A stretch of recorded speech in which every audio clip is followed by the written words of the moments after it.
ایک لمحہ تمہیں ایسا بھی میسر ہونا چاہیے اپنے اوقات زندگی میں جس میں تمہارے اور تمہارے رب کے درمیان کوئی بھی نہ ہو. وَتَبَتَّلْ إِلَيْهِ تَبْتِيلًا، سب سے کٹ کے الگ تھلگ ہو کے بالکل یکسوئی کے ساتھ تم اپنی زندگی کے وہ لمحے اپنے رب کے ساتھ جوڑ دو. جس طرح ایک روایت میں فرمایا لی مع اللہ وقت لا یسعنی فیہ نبی مرسل ولا ملک مقرب، میرا اور میرے رب کا معاملہ کبھی ایسا ہوتا ہے درمیان میں نہ کوئی فرشتہ ہوتا ہے نہ کوئی رسول اور پیغمبر ہوتا ہے، وہاں میرا اور میرے رب کا ہی معاملہ ہوتا ہے. تو یہ یکسوئی کے لمحات ہیں.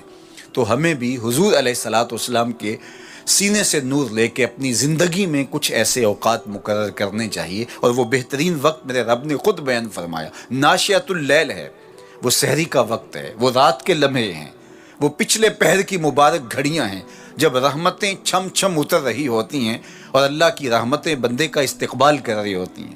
تو اس وقت اگر اللہ کے حضور کھڑے ہو کے ربط قائم کیا جائے تو وہ اللہ کے ساتھ جڑنے کا بہترین وقت ہے. اور نماز میں تبتل ہو، جب ہم نماز پڑھ رہے ہوں تو مکمل انہماک رب کے ساتھ ہو.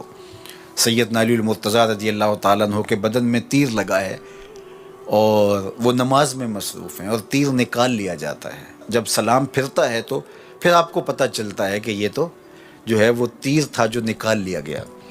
تو یہ انہماک ہے، رب کے ساتھ انہماک. اور وہ فرمایا گیا حدیث جبریل میں کہ اپنے رب کی اس طرح عبادت کرو کہ گویا تم اسے دیکھ رہے ہو. اور اگر یہ کیفیت پیدا نہیں ہوتی تو کم از کم یہ کیفیت تو ہو کہ وہ تمہیں دیکھ رہا ہے. فَاتَّخِذْهُ وَكِيلًا، اور اسی کو کارساز بناؤ، اسی پر توکل، اسی پر بھروسہ، اپنے امور اسی کے سپرد کرو. جب اپنے امور اپنے رب کے سپرد کرنے کا مزاج پیدا ہو جاتا ہے زندگی سوکھی ہو جاتی ہے. تدبیر کریں، اس کے لیے حکمت عملی ضرور آپ وضع کریں، لیکن کچھ کام کر کے اللہ پہ چھوڑ دیں. اگر توکل بھی یہی ہے کہ آپ گھٹنا بھی باندھیں اور سپرد اللہ کے کر دیں، اسی کی طرف سے کام ہوتے ہیں اور وہی کارساز حقیقی ہے. تو فرمایا کہ فَاتَّخِذْهُ وَكِيلًا، اسی کو کارساز بنا لیجئے اور اسی پر اپنے کاموں کو چھوڑ دیجئے. جو کشتیاں اس کے نام پر ڈال دی گئیں وہ ڈوبتی نہیں ہیں، وہ منزل تک ساحل تک پہنچتی ہیں. تو ہمارا تو اتنا ہی کام ہے کہ کشتی ڈال دی، لیکن اس کو پار لگانا تو اسی کا کام ہے.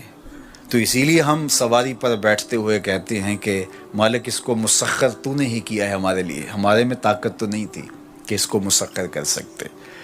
تو یہ اس کے کرم سے ہوتا ہے. تو وہ اگر چاہے تو کوئی مشکل نہیں ہوتی. تو اس لیے اپنے کاموں کا کارساز اسی کو بنایا جائے. ایک بزرگ تھے، وہ دریا کنارے وضو کر رہے تھے. ایک بچھو تھا جو ایک لکڑی پر تیرتا ہوا، کبھی پانی کے ہچکولوں سے وہ ڈوبتا بھی اور کبھی لکڑی کو تھام لیتا، یوں پانی کے بہاؤ پہ جا رہا تھا. تو ان بزرگوں نے دیکھا تو ہاتھ ڈال کر کے اس کو نکالنا چاہا. تو اس نے اپنی فطرت کے مطابق ان کے ہاتھ پہ ڈنگ مار دیا. درد کی شدت سے ہاتھ جھٹکا تو وہ گر گیا. تو پھر ڈوبنے لگا تو پھر پکڑا اور پھر اس نے ڈنگ لگا دیا. 7 مرتبہ اس نے ڈنگ مارا اور آپ اس کو نکال کے 8ویں مرتبہ باہر نکالنے کی کوشش کر رہے ہیں. تو مرید نے کہا جو پاس بیٹھا تھا، حضرت یہ بار بار آپ کو ڈنگ مارتا ہے اور آپ اس کو نکالنے کے لیے کوشاں ہیں. فرمایا وہ اپنی بری فطرت سے باز نہیں آتا، میں اپنی اچھی عادت سے باز کیسے آ جاؤں. تو لوگوں کے ساتھ رویہ اچھا رکھے، وہ جو بھی رویہ رکھے. ہم کہتے ہیں کوئی اینٹ اٹھائے گا تو ہم آگے سے پتھر اٹھائیں گے، تو یہ کیا کمال ہوا. لوگ کہتے ہیں تم 1 قدم پیچھے ہٹو گے میں 10 قدم پیچھے ہٹوں گا، تو یہ کیا کمال ہوا. تم کہو میاں تم جتنے مرضی قدم پیچھے ہٹو، میں بھاگ کے تمہارا دامن پکڑ لوں گا، تمہیں جانے نہیں دوں گا، ایک دن تجھ کو بھی جیت لوں گا محبت کے زور پہ. ہم کہتے ہیں کہ فلاں میرے ساتھ اچھا سلوک کرتا ہے تو میں بھی اچھا کرتا ہوں، فلاں کا سلوک میرے ساتھ اچھا نہیں ہے تو ٹھیک ہے، جس طرح وہ چلتا ہے میں بھی اسی طرح چل رہا ہوں. یہ تو پھر برابری ہوئی. اگر کوئی برائی کے ساتھ معاملت کرتا ہے تو آپ بھی اس کے ساتھ ایسے ہی کرتے ہیں، تو برائی میں برابر ہے. اور اگر آپ کے ساتھ کوئی اچھا سلوک کرتا ہے تو آپ بھی اس کے مقابلے میں اچھا کرتے ہیں، تو پھر بھی آپ برابر ہیں لیکن اچھائی میں برابر ہے. تیسری صورت یہ ہے کہ کوئی آپ سے اچھا سلوک کرتا ہے اور آپ اس سے برا سلوک کرتے ہیں، یہ بدترین صورتحال ہے. اور سب سے بہتر صورت کیا ہے کہ کسی کا رویہ تلخ بھی ہو، کسی کا انداز نامناسب بھی ہو، کوئی آپ کے ساتھ برا سلوک بھی کرتا ہو، لیکن آپ اس کے ساتھ اچھا سلوک کرتے ہو۔ خون کا رشتہ ہے، دودھ کا رشتہ ہے، وطن کا رشتہ ہے، ہمسائیگی کا رشتہ ہے، آپ کے ساتھ اس کی تعلق داری ہے، آپ کے آباء و اجداد کی آپس کے اندر سانجھ تھی اور آپ اس کو نبھا رہے ہیں۔ تو یہ ہے بہترین رویہ کہ کسی کا کوئی بھی رویہ ہو، آپ اس کے ساتھ اچھا رویہ اختیار کرتے ہیں۔ حضرت عقبہ بن عامر رضی اللہ تعالی عنہ کو حضور نے ارشاد فرمایا تھا، سل من قطعک واعط من حرمک واعف عن من ظلمک۔ اے عقبہ بن عامر، جو تجھ سے تعلق توڑے تو اس سے تعلق جوڑ، جو تجھے محروم رکھے تو اس کی جھولیاں بھر دے، اور جو تیرے پہ زیادتی کرے تو اس کو معاف کر دے، اس سے درگزر فرما۔ یہ بہترین کردار ہے جس سے ایک اچھا ستھرا پاکیزہ اور مناسب معاشرہ ترتیب پاتا ہے اور ترکیب پاتا ہے۔ تو میرے اور آپ کے آقا و مولا نے ہمیں یہ تلقین کی، بلکہ فرمایا جو یہ چاہتا ہے کہ اس کی عمر میں برکت ہو اور رزق میں اضافہ ہو، وہ رشتہ داروں کے ساتھ سلوک اچھا کرے۔ یہ راز ہے عمر میں برکت کا اور رزق میں اضافے کا۔ رشتہ داروں کے ساتھ اگر سلوک اچھا کرو گے تو تمہاری عمر میں بھی برکت ہوگی، تمہارے رزق میں بھی برکت ہوگی۔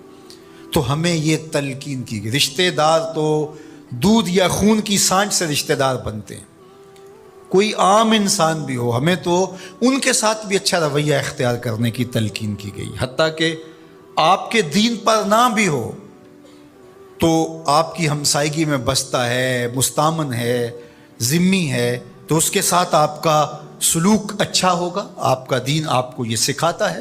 شیخ سعدی بولے، شنیدم کے مردان راہ خدا، دلے دشمنا ہم نہ کردن تنگ، تو را کے میسر شود ای مقام، کہ با دوستانت خلاف است و جنگ۔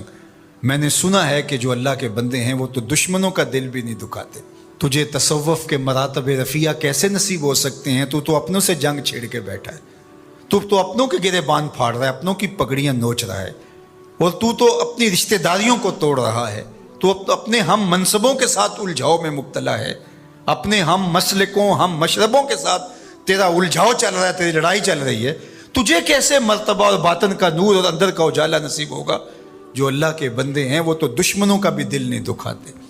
انسان تو انسان رہے، وہ تو جانوروں کے ساتھ بھی رویہ اچھا رکھتے ہیں کہ یہ اللہ کی مخلوق ہے۔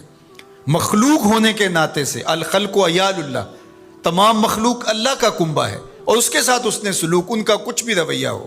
حضور کے غلام اور اسلامی معاشرہ، اس میں یہ کس طرح چیز